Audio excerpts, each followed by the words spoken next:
প্ৰভু যীশুৱে 1000 বছৰীয়া শাসন প্ৰতিষ্ঠা কৰিবলৈ যেতিয়া আহিব তেতিয়া খ্ৰীষ্টীয় বিশ্বাসীসকল ক'ত আহিব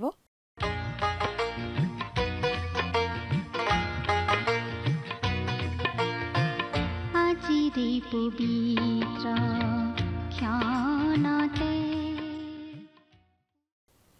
নমস্কাৰ ভক্তিবচন অনুষ্ঠানলৈ আপোনাক স্বাগতম জনাইছো বাইবেল অধ্যয়নৰ এই ধাৰাবাহিক অসমীয়া অনুষ্ঠানটো খ্ৰীষ্টীয় বিশ্বাসী লোকসকলৰ বাবে বিশেষভাৱে প্ৰস্তুত কৰা হৈছে এই অনুষ্ঠানটো নিয়মিতভাৱে শুনি থাকিলে আমাৰ দৰ্শকসকলে গোটেইখন বাইবেল চোৱাৰ আৰু বুজি পোৱাৰ এটা সুযোগ লাভ কৰিব পাৰিব প্ৰতিজন খ্ৰীষ্টীয় বিশ্বাসীৰ বাবে এইটো এটা উপযোগী অনুষ্ঠান হওক এয়ে আমাৰ কামনা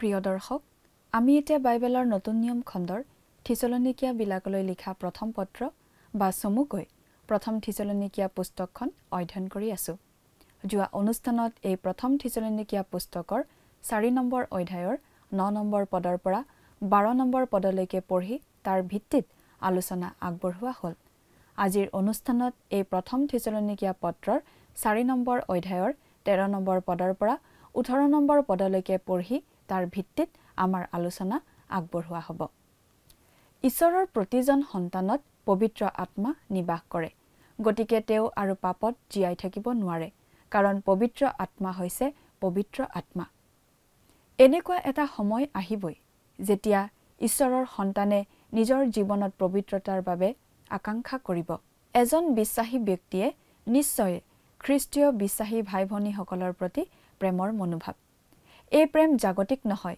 স্বৰ্গীয় প্ৰেম ই ব্যৱহাৰিক জীৱনত প্ৰকাশ পোৱা প্ৰেম হ'ব লাগিব এনে প্ৰেম কেৱল পবিত্ৰ আত্মাৰ দ্বাৰা বিশ্বাসীসকলৰ হৃদয়তহে সৃষ্টি কৰিব পাৰি আমি মনত ৰাখিব লাগে যে প্ৰেম পবিত্ৰ আত্মাৰ ফল বাহিৰৰ লোকবিলাকলৈ শিষ্টাচাৰী হ'বলৈ কোৱা হৈছে এইটো ঈশ্বৰৰ লোকসকলে আজি কৰাটো আৱশ্যক ই মানৱ জাতিৰ সন্মান আৰু আত্মবিশ্বাস লাভ কৰিব আমাৰ খোজ ঈশ্বৰ আৰু মানুহৰ আগত সৎ হ'ব লাগে ঈশ্বৰ বিশ্বাসী ঈশ্বৰৰ সন্তানে ঈশ্বৰৰ ইচ্ছাৰ বাহিৰত থকা লোকসকলৰ প্ৰতিও সততাৰে খোজ কাঢ়িব লাগিব ইয়াৰ অৰ্থ হৈছে যে ঈশ্বৰ নমনা ঈশ্বৰ বিশ্বাস নকৰা লোকসকলৰ সৈতেও সকলো আচৰণত আমি সততাৰে চলিব লাগিব তেওঁলোকৰ প্ৰতিও আমি সৎ হ'ব লাগিব আৰু তেওঁলোকৰ প্ৰতিও শিষ্টাচাৰ প্ৰদৰ্শন কৰিব লাগিব পাচনি পৌলে থিছলনিকিৰ লোকসকলক শিকাইছিল যে প্ৰভু যীশুৰ পুনৰ আগমন হ'ব কিন্তু তেওঁ তাৰ পৰা যোৱাৰ পাছত যিসকল লোকৰ মৃত্যু ঘটিল সেই সকলৰ কি অৱস্থা হ'ব প্ৰভুৰ আগমনত সেই মৃতসকলৰ কি হ'ব এনেকুৱা কিছুমান প্ৰশ্ন সেই নতুন বিশ্বাসীসকলৰ মনলৈ আহিছিল আৰু তেওঁলোকে সেই কথা জানিব বিচাৰিছিল পাচনি পৌলে তেওঁলোকৰ সেই প্ৰশ্নৰ উত্তৰ দিবৰ বাবে প্ৰভু যীশুৰ পুনৰ আগমনৰ বিষয়টো অলপ বহলাই লিখিছিল আচলতে সেই লোকসকলক সান্তনা দিয়াটোহে পাচনি পৌলৰ মুখ্য উদ্দেশ্য আছিল প্ৰভু যীশুৱে তেওঁৰ বিশ্বাসীসকলক লৈ যাবলৈ আকৌ আহি আছে বুলি পাচনি পৌলে স্পষ্টভাৱে জনাইছে কিন্তু প্ৰভু যীশুৰ আগমনৰ দিন তাৰিখ সঠিকভাৱে কোনেও ক'ব নোৱাৰে পিতৃ ঈশ্বৰৰ বাহিৰে কোনেও সেই দিনটোৰ কথা নাজানে বুলি প্ৰভু যীশুৱে জনাইছিল গতিকে আমিও কোনো দিন তাৰিখ নিৰ্ধাৰণ কৰিবলৈ চেষ্টা কৰা উচিত নহয় কথাবোৰ অধিক বহলাই চাবলৈ আহকচোন এতিয়া আমি মূল আলোচনাটোৰ মাজলৈ আগুৱাই যাওঁ প্ৰিয় শ্ৰোতা আমি যোৱা অনুষ্ঠানত কি আলোচনা কৰিছিলো আপোনাৰ মনত আছেনে বাৰু আমি এই প্ৰথম থিছলনিকিয়া পুস্তকৰ 4 নম্বৰ অধ্যায়ৰ 12 নম্বৰ পদলৈকে পঢ়ি আমাৰ আলোচনা আগবঢ়াইছিলো নহয়নে বাৰু আজি আমি 4 নম্বৰ অধ্যায়ৰ 13 নম্বৰ পদৰ পৰা অধ্যয়ন আৰম্ভ কৰিম এই 13 নম্বৰ পদৰ পৰা এই পুস্তকখনৰ এটা নতুন ভাগত আমি সোমাই পৰো এই অংশটো বাইবেলৰ অতি গুৰুত্বপূৰ্ণ ভৱিষ্যৎবাণীমূলক অংশ ইয়াত খ্ৰীষ্টৰ আৱশ্যম্ভাৱী আৰু অচিৰেই হ'বলগীয়া পুনৰ আগমনৰ কথা কোৱা হৈছে আৰু পৰমধন্য আশা সিদ্ধিলৈ আৰু মহান ঈশ্বৰ আৰু আমাৰ ত্ৰাণকৰ্তা যীশুখ্ৰীষ্টৰ প্ৰতাপৰ আবিৰ্ভাৱলৈ যেন অপেক্ষা কৰি থাকোঁ তিত 2 অধ্যায় 13 নম্বৰ পদ যেতিয়া পৌলে থিছলনিকিয়াবিলাকলৈ চিঠিখন লিখিছিল তেওঁ ডেকা আছিল কিন্তু ফিলিপিয়াবিলাকলৈ লিখিবৰ সময়ত তেওঁ যথেষ্ট বয়সস্থ হৈছিল তেতিয়াও তেওঁ লিখিছিল কিয়নো আমি যি ৰাজ্যৰ মানুহ সেই ৰাজ্য স্বৰ্গত আছে। তাৰে পৰাই আহিব বুলি আমাৰ ত্ৰাণকৰ্তা অৰ্থাৎ প্ৰভু যীশুখ্ৰীষ্টলৈ অপেক্ষা কৰি আছোঁ। ফিলিপিয়া 3:20। অৰ্থাৎ জীৱনৰ বিয়লি বেলাটো তেওঁ প্ৰভু যীশুৰ আগমনলৈ অপেক্ষা কৰি আছিল। প্ৰভু যীশুৱে তেওঁৰ বিশ্বাসীসকলক অৰ্থাৎ খ্ৰীষ্টীয় মণ্ডলীক তুলি নিবলৈ আহিব বুলি পাচনি পৌলে জনাইছে। আমাক পৃথিৱীৰ পৰা উঠাই নিয়া হ'ব আৰু আমি প্ৰভুক আকাশত লগ পাম। কিছুমান লোকে এই কথাটো বিশ্বাস কৰিব নোখোজে, কিন্তু এই কথাটো আমি পাওঁ 17 নম্বৰ পদত। পাছে আমি জীৱিত থকা অৱশিষ্ট লোকবিলাক আকাশত প্ৰভুৰ লগ ল'বলৈ তেওঁবিলাকে সৈতে মেঘ ৰথত তুলি নিয়া হ'ম, আৰু এইদৰে আমি সদায় প্ৰভুৰ সংগী হ'ম। ইয়াত তুলি নিয়া হ'ম বুলি যিকেইটা শব্দ ব্যৱহাৰ কৰা হৈছে তাৰ মূল গ্ৰীক শব্দটো হৈছে হাৰ্পাজো, আৰু ইয়াৰ অৰ্থ হৈছে থপিয়াই লৈ যোৱা, খৰখেদাকৈ তুলি নিয়া। গতিকে আমাক এই কথা স্পষ্টভাৱে জনোৱা হৈছে যে খ্ৰীষ্টীয় বিশ্বাসীসকলক আকাশত প্ৰভুক লগ পাবলৈ মেঘ ৰথত তুলি নিয়া হ'ব, আৰু এই ঘটনা অচিৰেই হ'ব। কিন্তু এই শাস্ত্ৰাংশত পাচনি পৌলে আচলতে খ্ৰীষ্টৰ পুনৰাগমনৰ বিষয়ে শিকাব খোজা নাছিল। আচলতে খ্ৰীষ্টৰ পুনৰাগমন হোৱাৰ আগতেই মৃত্যু হোৱা খ্ৰীষ্টীয় বিশ্বাসীসকলৰ কি হ'ব সেই প্ৰশ্নটোৰহে তেওঁ উত্তৰ দিছিল। এই প্ৰশ্নটো বাৰু কিয় উঠিছিল? পাচনি পৌলে তেওঁৰ দ্বিতীয় মিছনেৰী যাত্ৰাৰ সময়ত থিছালনিকিলৈ গৈছিল। তাতে যিহুদীবিলাকৰ এটা নামঘৰ আছিল।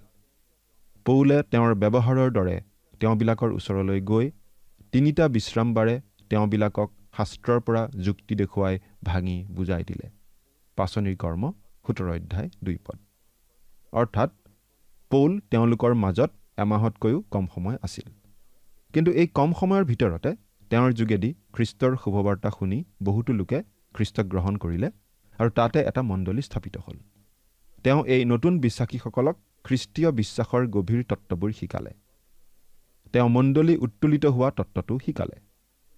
খ্ৰীষ্টীয় বিশ্বাসীসকলক পৃথিৱীৰ পৰা উঠাই নিবলৈ প্ৰভু যীশুৰ পুনৰ আগমন সোনকালেই হ'ব, এই কথা শিকাই পৌল এমাহৰ ভিতৰতে থিছালনিকি এৰি যাব লগা হৈছিল।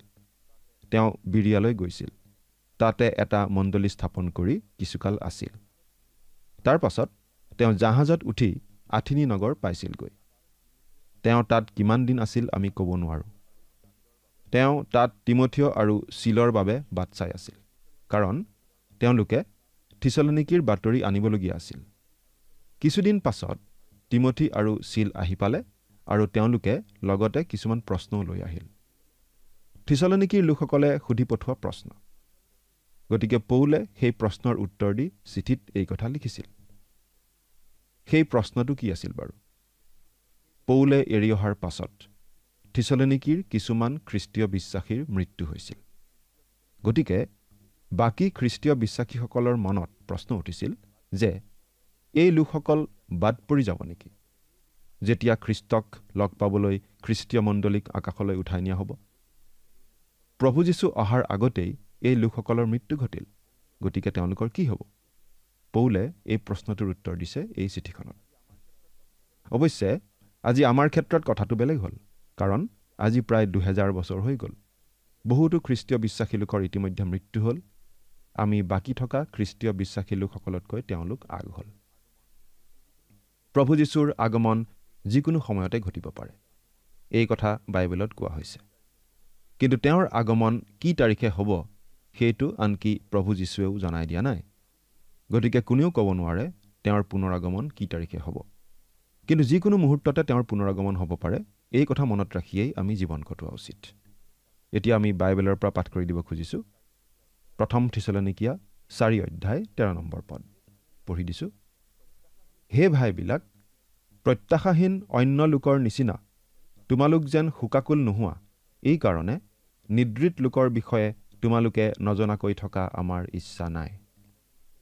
প্ৰত্যাশাহীন অন্য লোকৰ নিচিনা তোমালোক যেন শোকাকুল নোহোৱা।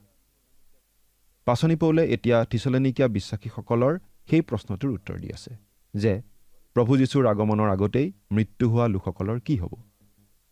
প্ৰত্যাশাহীন লোক মানে ভৱিষ্যতৰ বিষয়ে কোনো আশা নথকা লোক। যিসকল লোকে ভৱিষ্যতৰ বিষয়ে একো আশা কৰিব নোৱাৰে, তেওঁলোকে মৃত্যুৰ পাছত কি ঘটিব একো নাজানে। একো আশা নাই বাবেই তেওঁলোকে মৃত্যুত অতি শোকাকুল হয়। কিন্তু খ্ৰীষ্টীয় বিশ্বাসীজন তেনেকুৱা নহয়, কাৰণ তেওঁৰ ভৱিষ্যতৰ আশা আছে। মৃত্যুৰ পাছত কি ঘটিব তেওঁ জানে।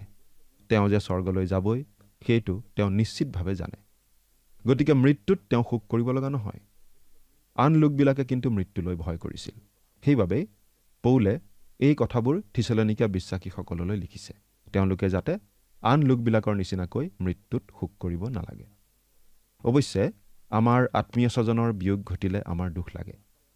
কিন্তু আমি খ্ৰীষ্টত বিশ্বাস কৰা লোক হোৱা হেতুকে এটা নিশ্চয়তা আমাৰ অন্তৰত থাকে যে আমি আকৌ লগ হ'ম স্বৰ্গত। সেইবাবে আমাৰ বিচ্ছেদ হয় সাময়িক। সেইবাবেই খ্ৰীষ্টীয় বিশ্বাসী লোকে মৃত্যুত শোকাকুল হ'ব নালাগে, কাৰণ তেওঁলোকৰ আশা আছে। থিছালনিকিৰ লোকসকলেও যাতে তেওঁলোকৰ আত্মীয়সকলৰ মৃত্যুত শোকাকুল হ'ব নালাগে, সেইবাবে পৌলে এইবোৰ কথা জনাইছে। এই কাৰণে নিদ্ৰিত লোকৰ বিষয়ে তোমালোকে নজনাকৈ থকা আমাৰ ইচ্ছা নাই। যাতে তেওঁলোক শোকাকুল হ'ব নালাগে, সেইবাবে মৃত্যুবৰণ কৰা লোকসকলৰ বিষয়ে পাচনি পৌলে কথাবোৰ জনাই দিব খুজিছে। ইয়াত নিদ্ৰিত হোৱা মানে মৃত্যুবৰণ কৰাৰ কথা বুজোৱা হৈছে, আৰু মৃত্যু মানে শাৰীৰিক মৃত্যুৰ কথা কোৱা হৈছে। এই শাৰীৰিক মৃত্যুক নিদ্ৰাৰ লগত কিয় তুলনা কৰা হৈছে বাৰু? তাৰ কেইটামান কাৰণ আমি আগবঢ়াব খুজিছোঁ। টোপনি গৈ থকা অৱস্থা আৰু মৃত্যুৰ মাজত এটা সাদৃশ্য আছে। কবৰ দিয়াৰ সময়ত মৃত ব্যক্তিজনক টোপনি গৈ থকা যেনেই নালাগেনে? নিদ্ৰা আচলতে সাময়িক। শুই থকা মানুহজন আকৌ সাৰ পাই উঠে। ঠিক একেদৰে শাৰীৰিকভাৱে মৃত্যু হোৱা যি মৃত্যু, সেই মৃত্যু স্থায়ী নহয়, কাৰণ এদিন মৃত ব্যক্তিৰ পুনৰুত্থান হ'ব। টোপনি যোৱা মানেই মানুহৰ উপস্থিতি নোহোৱা হৈ নাযায়। মৃত্যু হোৱা মানেও সকলো শেষ হৈ নাযায়। মৃত ব্যক্তিজন এদিন আকৌ উঠিব, এই কথা বাইবেলত স্পষ্টভাৱে কোৱা হৈছে। দ্বিতীয়তে, ইয়াত নিদ্ৰা যোৱা বুজাবলৈ যি শব্দ ব্যৱহাৰ কৰা হৈছে তাৰ মূল গ্ৰীক শব্দটো হৈছে কেইমাই, আৰু তাৰ অৰ্থ হৈছে বাগৰ দি থকা। আৰু মন কৰিবলগীয়া কথা এইয়ে যে বাইবেলত পুনৰুত্থান বুলি কওঁতে শৰীৰৰ পুনৰুত্থানহে বুজোৱা হৈছে, আৰু সেই কথাটো মূল গ্ৰীক শব্দ হিষ্টেমিৰ পৰা আহিছে, আৰু তাৰ অৰ্থ হ'ল থিয় দিয়া। পুনৰুত্থানৰ সময়ত আমাৰ শৰীৰটো থিয় হৈ উঠিব। গতিকে ইয়াত নিদ্ৰা বুলি মৃত্যুক বুজাওঁতে আমাৰ শাৰীৰিক মৃত্যুকহে বুজোৱা হৈছে। আচলতে শুই থকা কাৰ্য বুজাবলৈ বাইবেলত যি শব্দ ব্যৱহাৰ কৰা হৈছে, সেই একেটা শব্দ ইয়াত ব্যৱহাৰ কৰা হৈছে শাৰীৰিক মৃত্যুক বুজাবলৈ। তৃতীয়তে, বাইবেলত আমাক এই বুলি শিকোৱা হৈছে যে মৃত্যু হ'লে আমাৰ শৰীৰটো যায় মাটিলৈ আৰু আত্মা উভতি যায় ঈশ্বৰৰ ওচৰলৈ।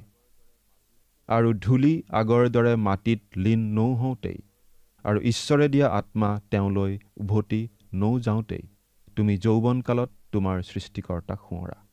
উপদেশক 12:7।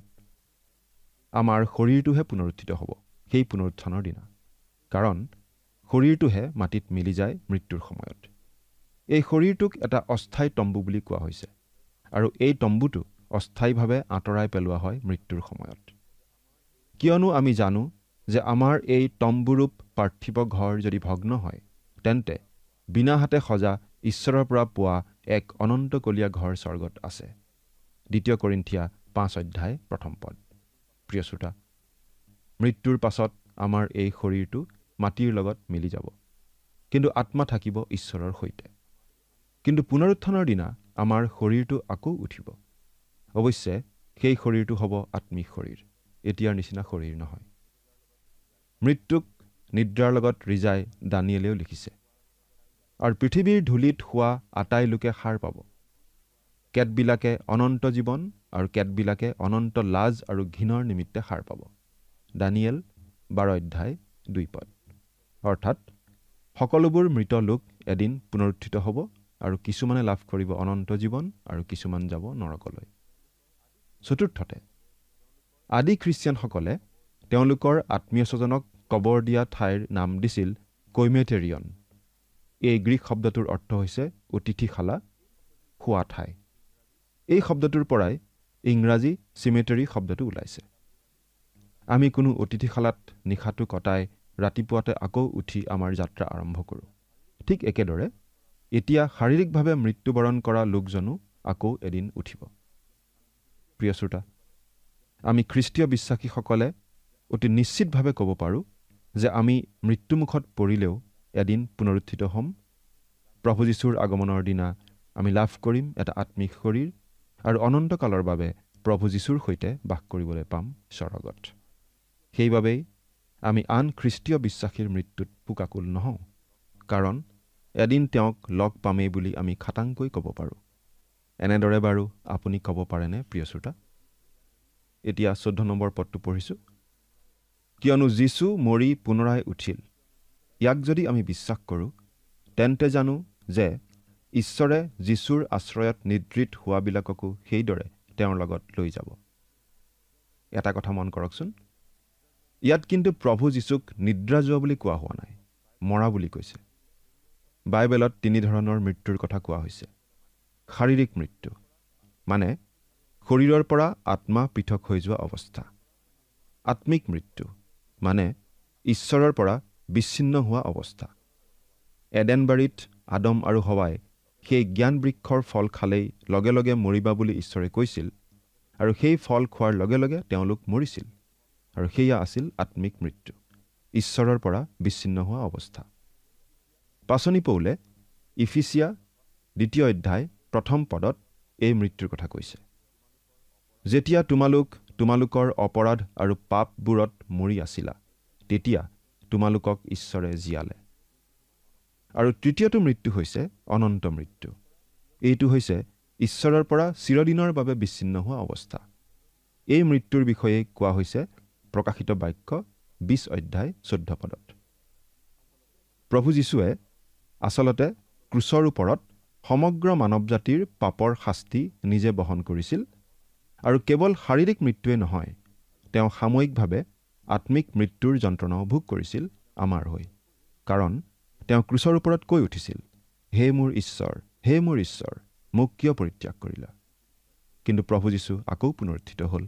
সেই একেদৰে খ্ৰীষ্টত বিশ্বাস স্থাপন কৰি মৃত্যুমুখত পৰা লোকসকলকো ঈশ্বৰে পুনৰুত্থিত কৰিব আৰু তেওঁৰ লগত লৈ যাব। এতিয়া 15 নম্বৰ পদটো পঢ়িছোঁ। এই কাৰণে প্ৰভুৰ বাক্যৰ দ্বাৰাই আমি তোমালোকক এই কথা কৈছোঁ যে আমি যিমান জীৱিত লোক প্ৰভুৰ আগমনলৈকে অৱশিষ্ট থাকিম, আমি সেই নিদ্ৰিত লোকবিলাকতকৈ কোনোমতে আগ নহ'ম। পাচনি পৌলে এই কথা নিজৰ পৰা কোৱা নাই, প্ৰভুৰ পৰা পাইহে কৈছে। ইয়াতে তেওঁ থিছলনিকীয়া লোকসকলৰ সেই প্ৰশ্নটোৰ উত্তৰ দিছে যে ইতিমধ্যেই মৃত্যুমুখত পৰা খ্ৰীষ্টীয় বিশ্বাসী লোকসকলৰ অৱস্থা কি হ'ব যেতিয়া যীশুখ্ৰীষ্টৰ পুনৰাগমন হ'ব। ইয়াত কথাখিনি তেওঁ অতি স্পষ্টভাৱে জনাই দিছে। প্ৰভু যীশুখ্ৰীষ্টৰ আগমনৰ সময়লৈকে আমি যিসকল লোক জীৱিত অৱস্থাত থাকোঁ, ইতিমধ্যেই মৃত্যুমুখত পৰা খ্ৰীষ্টীয় বিশ্বাসীসকলতকৈ আমি কোনোমতেই আগ নহ'ম। তেওঁলোকে আমাতকৈ আগ হ'ব। কিয় বাৰু?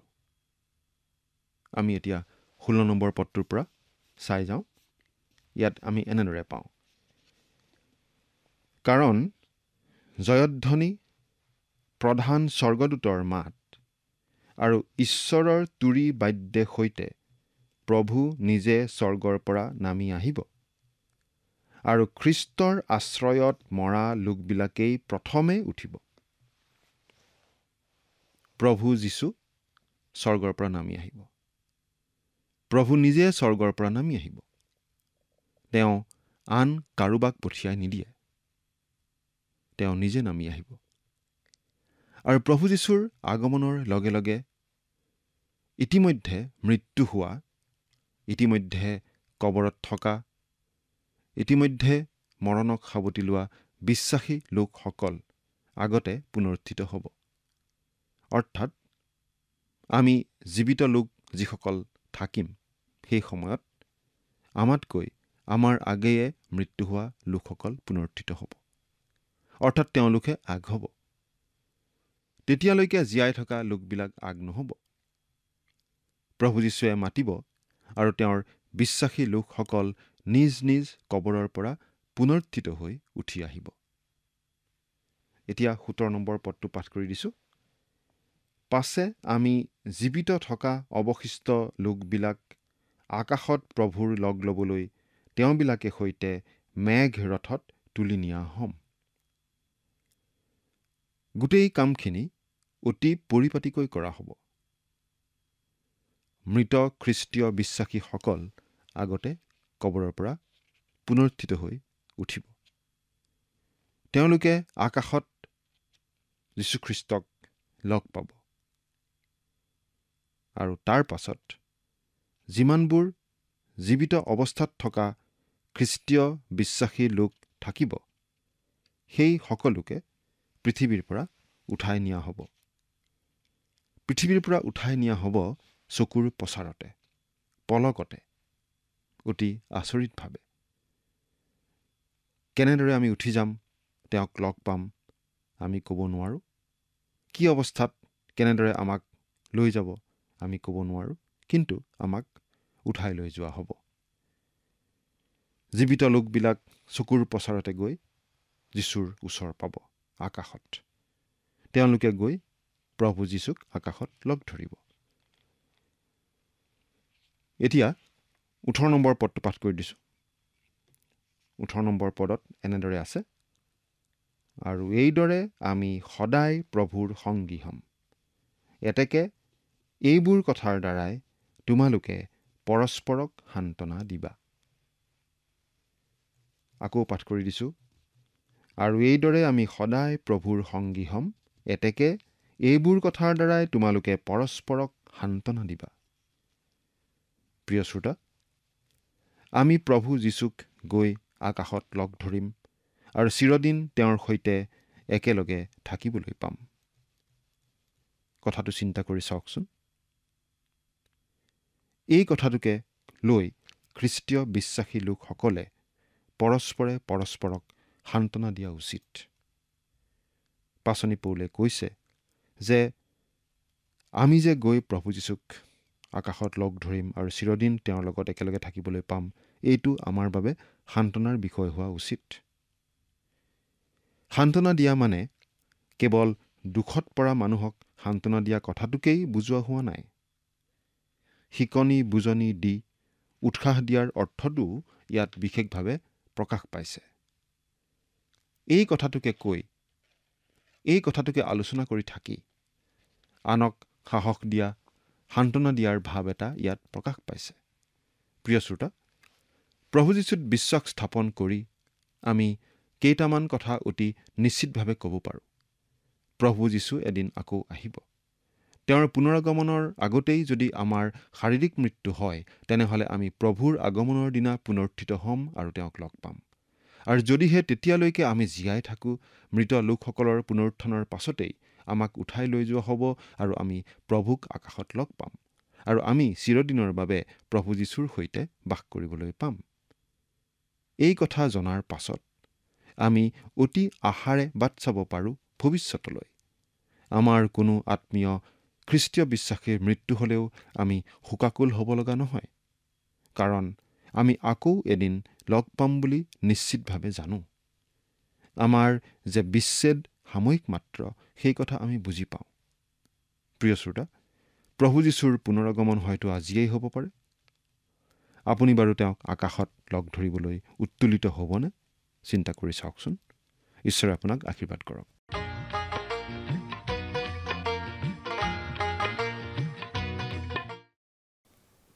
এই সকলোবোৰ কথাৰে ইজনে সিজনক ভয় খুৱাবলৈ কোৱা হোৱা নাই, কিন্তু ইজনে সিজনক সান্তনা দি উৎসাহ দিবলৈহে কোৱা হৈছে।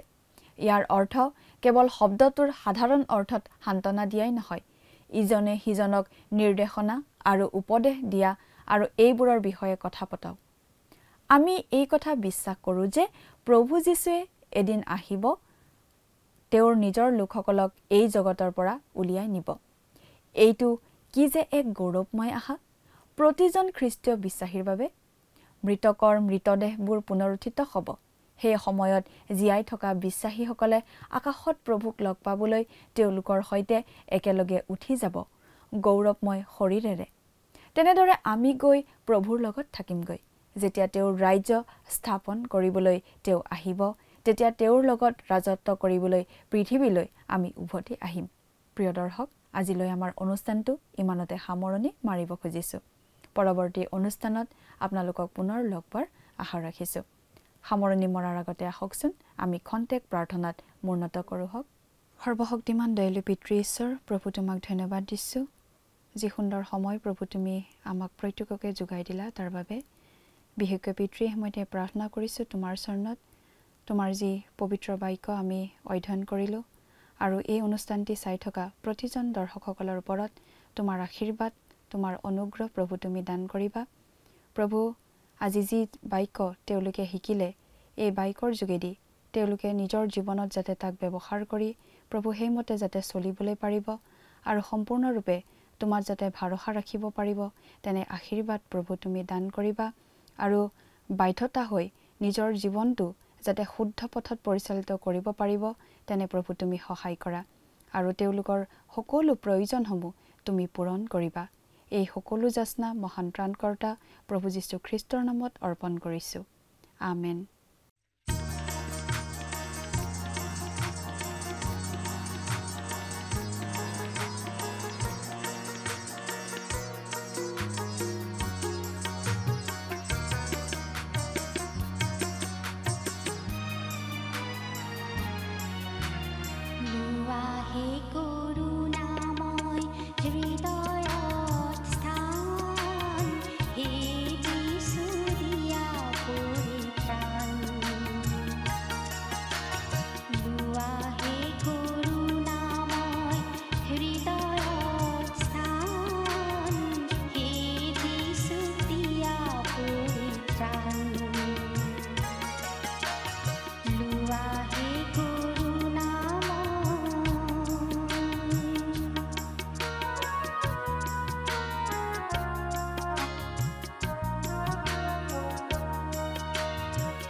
প্ৰিয় শ্ৰোতা দৰ্শক, আশা কৰোঁ ভক্তিবচন অনুষ্ঠানটি উপভোগ কৰি আপোনাৰ নিশ্চয় ভাল লাগিছে। এই বিষয়ে আপোনাৰ মতামত জানিব পাৰিলে আমি নথৈ আনন্দিত হ'ম। আপোনাৰ যদি আমাৰ এই অনুষ্ঠানটি উপভোগ কৰি ভাল লাগিছে, তেন্তে অনুগ্ৰহ কৰি আমালৈ এটি মিছ কল দিয়কচোন। আপোনাৰ এটা মিছ কল আমাৰ বাবে অতি মূল্যৱান। প্ৰতিটো মিছ কল দিয়া সকলৰ মাজৰ পৰা এজন বিশেষ দৰ্শকক বাছি লৈ সপ্তাহৰ শেষত পুৰস্কৃতও কৰা হ'ব। মিছ কল দিয়া নম্বৰটো হৈছে 0444908125। আপোনাৰ যদি কিবা প্ৰাৰ্থনাৰ বিষয় থাকে বা অধিক জানিবলৈ ইচ্ছা কৰে, তেন্তে টেলিফোনৰ মাধ্যমেৰেও আমাক যোগাযোগ কৰিব পাৰে। আমাৰ টেলিফোন নম্বৰটো হৈছে 7429840242। আপুনি আমালৈ ইমেইল অথবা পত্ৰযোগেও যোগাযোগ কৰিব পাৰে। তাৰ বাবে আমাৰ ইমেইল ID আৰু পোষ্টেল এড্ৰেছটো টিভি পৰ্দাত চাই লওকচোন।